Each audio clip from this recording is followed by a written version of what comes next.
Hello friends मु देवलक्ष्मी आज आउ थे आ गोटे नुआ रेसिपी नहीं कि आपण मान सामने हाजिर हो जाइए।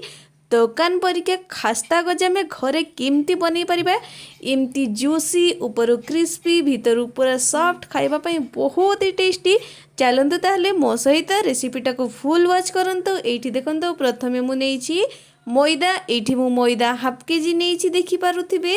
एबे सेथिरे आमे खास्ता करबा पई एठी देखंतु मु बेकिंग पाउडर को ऐड करिछि। तापरे एई जो आमे मिठाटा बनाउछे ना, मिठा जे कोनोसी जिंस बनंतु ना काहे सेथिरे टिके लूण ऐड कले मिठार टेस्ट बहुत ही बढ़िया आसी थाए। किछि लूण को ऐड कर सारा परे सेथिरे मु पान मधुर के ऐड कर देइथिली। तापर सब जेते ड्राई इंग्रेडिएंट्स थिला सब को भले से मिक्स करके एठी देखंतु पाखापाखी 80 ग्राम रो रिफाइंड ऑयल को नेइथिली ताकू मध्ये एठी ऐड कर देली। एबे तेल को मैदा सहित बढ़िया से घसी घसी के गोटे खास्ता बनई नेबा। आपण माने केतेबेले जानिबे कि आपनकर मैदाटा हैला कि नहीं, प्रथमे हाथ मुठी करके देखिबे कि हाथरे किछि मुठी करी देखिबे। जदि आपनकर मुठीटा भांगुनी ताहले जानिबे कि आपनकर मैदाटा पूरा परफेक्ट खास्ता हो जाइछि। एबे एठी आमे अल्प अल्प पानी देकी गोटे डो बनैबा। एठी आपण एका थरके पानी की ढाड़ी देबेनी, नहले आपनकर जो डोटा पूरा परफेक्ट बनी सेति पई एठी प्रथमे देखंतु एमती अल्प अल्प हाथरे पानी नेकी ताकू मिक्स करिवे। और एठी जेमती कि आमे अटा चकटिला बेले ताकू पूरा चकटी की बनै थाउ सेमती बनैबानी। एठी आमे अल्प अल्प पानी नेबा ताकू बस मिक्स करिबा। एमती आपण करिवे आ अटा चकटिला पर जमा भी करिवेनी। एठी देखंतु डोर टेक्सचरटा देखि पारुथिबे। एठी मु पूरा नरम वाला करिनी। एठी आपण माने देखंतु ऊपर इटा क्राक क्राक देखा जाउछि। एमती ही डोटा बनेबे। एबे याको आमे किछि समय रेस्ट पई छाडी देबा।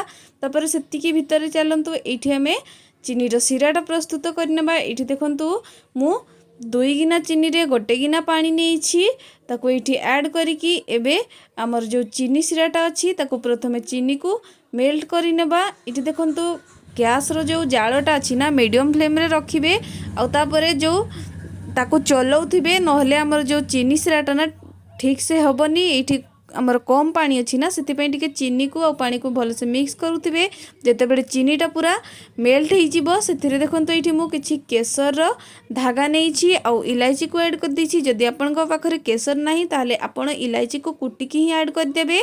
तापर एठी देखंतु हमर जो सिराटा अछि ना एठी हमें ताको खाली फुटी आसीबो सेतिकी रे ही बंद करि देबा। इठी देखंतु हमरो टिके मु इठी कलर पाई फूड कलर को ऐड करिछि। एटा केसर कलरटा मु ऐड करिछि। एटा टोटली ऑप्शनल, आपन को इच्छा जदि ऐड करिवे न जे ताको स्किप करि देबे। तब ताको देकी भलो से मिक्स करि देली। एठी आपन देखि पारुथिबे हमरो चीनी सिराटा बे फुटी आसिलानी। एबे सेथिरे जो चीनी सिराटा ना आमे जते बेले गजाटा बनेबा उपरु टिके ये हबनी बोली चीनी चीनी हबनी बोली सेथिरे मु गोटे चामच लेंबू रस को ऐड करके ताकू बंद कर देइथिली। एठी देखंतु पाखापाखी 10 रु 15 मिनिट पर्यंत मु रखिथिली हमर जो डोटा को मैदार। एबे ताकू मु बाहर को काढ़ी आनिकी आउ ताकू चकुटिनी डायरेक्ट एठी बेलिवा स्टार्ट कर देइछि।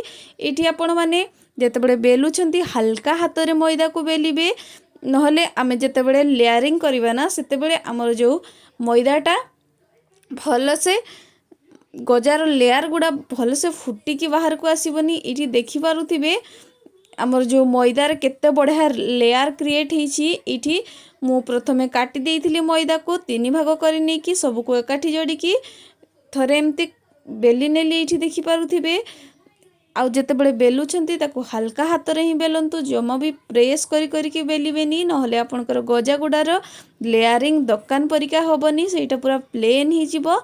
इठी देखंतु आउ थरे मु हमर जो मैदा को काटी नउछि पुनी थरे मु एमती मझिरे थरे कट करि नेली ताकू दीटा को ऊपर रखिकी तापरे आउ गोटे कट लगैकी। इठी देखि पारुथिबे केते बढ़िया लेयर हिछि। इठी जेते बेले बेलुछंती टिके हल्का हाथ रे बेलिबे। तापरे इटा हमें फाइनल लेबे बेलिबा। इठी देखंतु ताकू हल्का हाथ रे ही बेलिबे, जम्मा भी प्रेस करके बेलिबेनी नहले दुकान परिका लेयरिंग वाला गजा बनी। इठी भी आमे हमर जो देखंतु मु पूरा फाइनल बेली नेछि आ इठी देखंतु केते मोटा रखिछि। एबे हमर गजा गुडा टिके साइज देखा जिबा पई साइड रु प्रथमे कट लगै नउछि। तापरे आमे ताकू काटिबा साइड रु टिके काटिले ना हमर गजा गुडा सुंदर देखा जिवो। एगुडा थिले साइज तार टिके बिगिड़ी जाए। ये देखंतु मु ताको काटी नेली आउ एठी आपण निज मन पसंदर जेमतिक छोट हेले छोट साइजर काटिबे किंबा बड़ बड़ गजा जदि आपनको दरकार ना ताहले आपण माने एठी बड़ करिकी मध्य काटी परिबे। एठी देखंतु केते बढ़िया लेयर देखा जाउछि आपण माने देखि पारुथिबे। एठी एमती लेयर हेले ही जानिबे कि आगो को आपनकर जो गजाटा ना पूरा परफेक्ट बनिबो। चलंतु सबको मु काटी नेछि एबे ताको फ्राई करि नेबा। जेतेबेले गजा फ्राई करूछंती ना तेलर टेम्परेचर उपरे ध्यान देबे। एठी देखंतु तेलटा जम्मा भी गरम नहीं, पूरा नख उषुम अछि। मु एठी गैस रो फ्लेम को लो फ्लेम रे रखिकी जेते हमर गजा काटिकी रखिथिले सबको एठी ऐड करि दउछि। और एठी जेतेबेले गजा फ्राई करिवे गोटे जिंस निहाती ध्यान रे रखिबे कि गैस रो फ्लेम को आपण माने लो टू मीडियम फ्लेम रे रखिकी ही गजा को फ्राई करिवे। एटा फ्राई करबा पई टिके टाइम लागे किंतु टाइम प्रोसेस अछि, किंतु घरे ही दुकान परिका गजा बनै पारिबे। एठी देखि पारुथेबे कि मोर तेल टिके कम अछि आ गजार क्वांटिटी टिके अधिका हो जाउछि। आपण माने एठी टिके तेल अधिका देकी फ्राई करिवे देखिबे आउ टिके लेयर गुड़ा आहरी भल से खोली आसीबो। किंतु कम तेल रे भी आपण माने देखि पारुथिबे कि गजार लेयर गुड़ा केते बढ़िया से बाहरी छि। आपण एंड पर्यंत देखिबे हमर जो गजा गुड़ा ना पूरा दुकान परिका ही बनिथिला। एठी जो हमर चीनी सिराटा थिला ना एटा को आमे टिके एठी गरम करिबा। एठी ना सिरा आउ गजा दीटा जाक गरम थिबा दरकार, कहीं ना हमर जो गजा रे ना सिराटा गरम हेले जाई कि भीतर को पूरा पोसी थाए। सेति पई गरमा गरम सिरा रे डायरेक्ट छाणी आनी कि ही आपण माने एमती गजा सब को ऐड करि देबे। और एठी 2 रु 3 मिनिट ताको रेस्ट पई छाडी देबे। तापर देखिबे कि जो हमर गजा भीतर सिरा गुड़ा पूरा भीतर पर्यंत पोसी जाइछि। आ जदि आपण को अधिक मीठा भल लागेनी ताहले आपण ताको ऐड करिकी अलट पालट करिकी सांगे सांग काढ़ी नहीं पारिबे। एठी देखंतु हमर गजा गुड़ा रेडी ही जाइछि। देखिले तो सांग माने गजा बनेबा केते सहज और केते सहज रे आमे दुकान परिका खस्ता गजा बनै नै छे। आशा करछि आपन को रेसिपीटा पसंद आसीबो। जदि भल लागिला ताहले वीडियो को प्लीज गोटे लाइक कर देबे और मो चैनल को सब्सक्राइब कर देबे। जदि आपन को मो वीडियो भल लागुची ताहले आपण माने मते कमेंट करिके जानिबे। एठी देखंतु हमर जो गजा रे सिरा गुड़ा भीतर केते बढ़िया से पोसिकी अछि देखि पारुथिबे।